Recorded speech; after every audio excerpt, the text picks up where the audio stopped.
What is going on, Nuggets Nation NBA fans? My name is Tom Leuthner. Welcome to Nuggets Today, presented by Fan Arch. We do have some things to talk about. Like I said last episode, the news has sort of slowed down for the offseason, so just some things that are obviously speculation, some things I want to talk about, some people I want to look into for Denver, more power rankings. That's what I said last episode I'm going to cover. So those are the things I want to hop into here today for this episode. And the first thing I want to hop into is something I've covered last episode, and people did comment on it. Jamal obviously wasn't or doesn't, I guess, show the consistency that everybody wants to see. He is very up and down. I do agree. Not that I don't like Jamal Murray, but if it came to trading to people, I was always saying in the beginning of this or the end of the season that I wouldn't mind seeing Jamal be traded if we got another point guard in return, which we didn't see happening, obviously. I think I brought up Trae Young as soon as the offseason had started. If Jamal was going to get traded, we throw a package of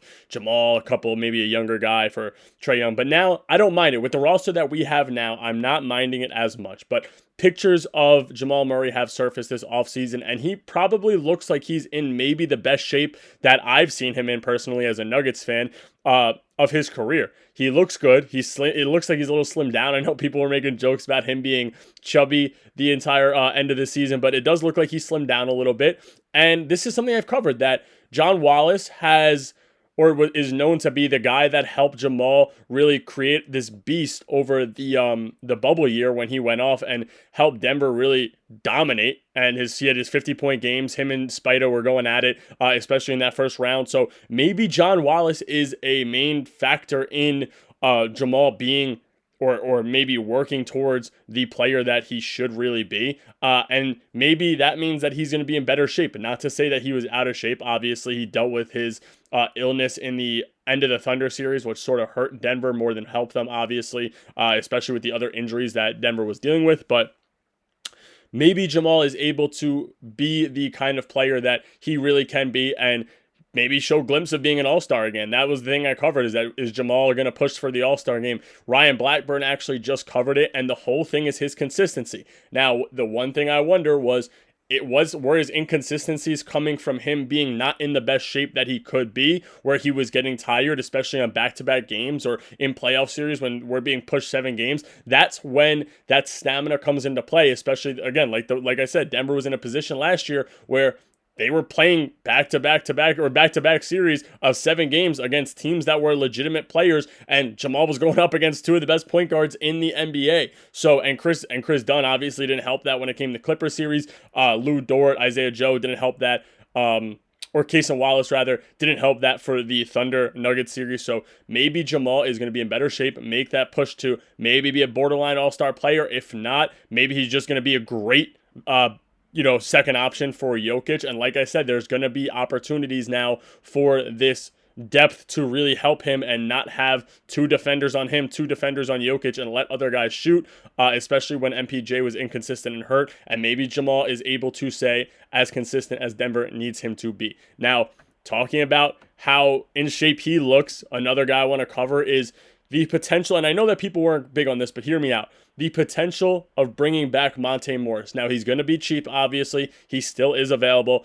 I think that the one thing Denver needs to do is bring in another backup point guard, and that's something I covered with DeLon Wright last episode. But now, again, hear me out.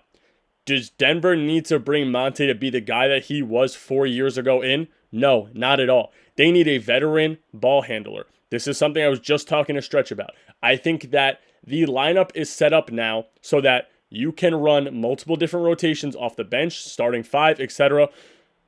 They need somebody to take the pressure off Jamal, right? And I know they have, like I covered, Strother is there, Bruce Brown is there, but there's going to be times where teams are still going to double team Jamal. And I know that I've said maybe he's in better shape, maybe he's able to get around that. But at the same time, I wouldn't mind seeing another veteran ball handler there in case Strother's not able to deal with that pressure, in case Bruce's ball handling isn't at where Denver needs it to be at and isn't able to help Jamal maybe take that pressure off him. So maybe Monte's that guy. Monte's also a good shooter. Again, we saw his splits drop a little bit recently, but that would be another shooter on the bench for Denver who can also create his own shots a little bit. He's not the best ball handler in the world. He's not the best shooter in the world, but he's a guy who can come in. And realistically, Denver needs somebody to give them 5 minutes for Jamal, Strother, and Brown to get there, catch their air, or to play alongside those bench guys. Or if Bruce goes down, then you have a guy like Monte Morris there, and he's a smaller point guard. Maybe he's able to help Jalen Pickett develop.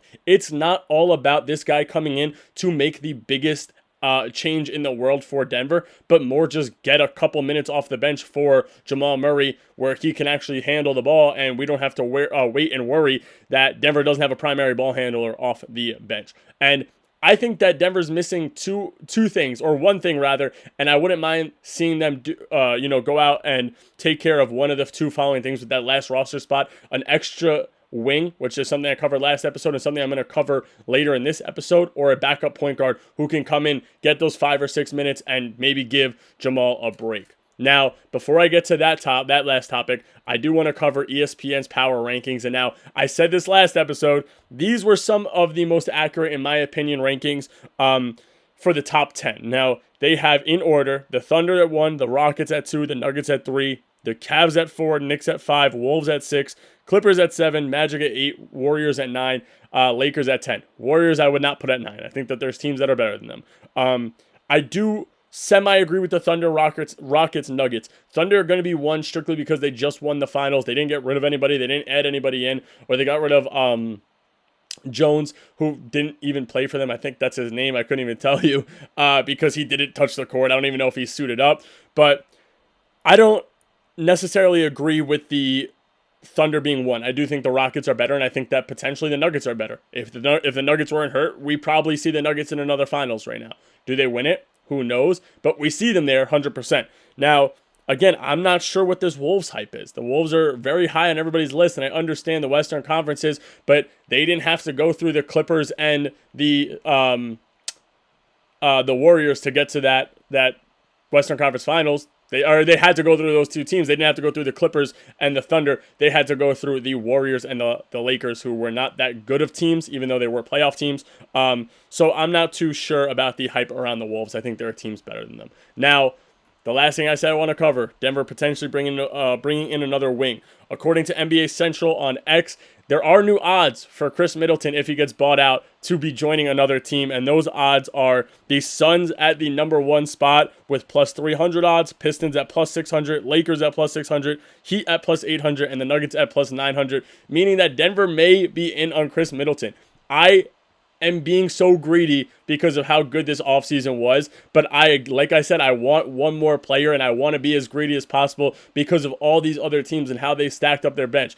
Is there a spot for Middleton to really play on this bench? No, because you probably have to give a younger guy's minutes away, and maybe we want to see these players develop. But I also wouldn't mind bringing in a veteran who could still average 12 points a game and will take a bench role for a championship team. So, like I said, those are what the players that I'm interested in bringing in if we're able to do so. Anyway, that's all I got for you guys today, Nuggets Nation. If you want me to cover anything, please let me know down below in the comments. Thank you for watching. Hit that like button, hit that subscribe button. I'll catch you guys tomorrow.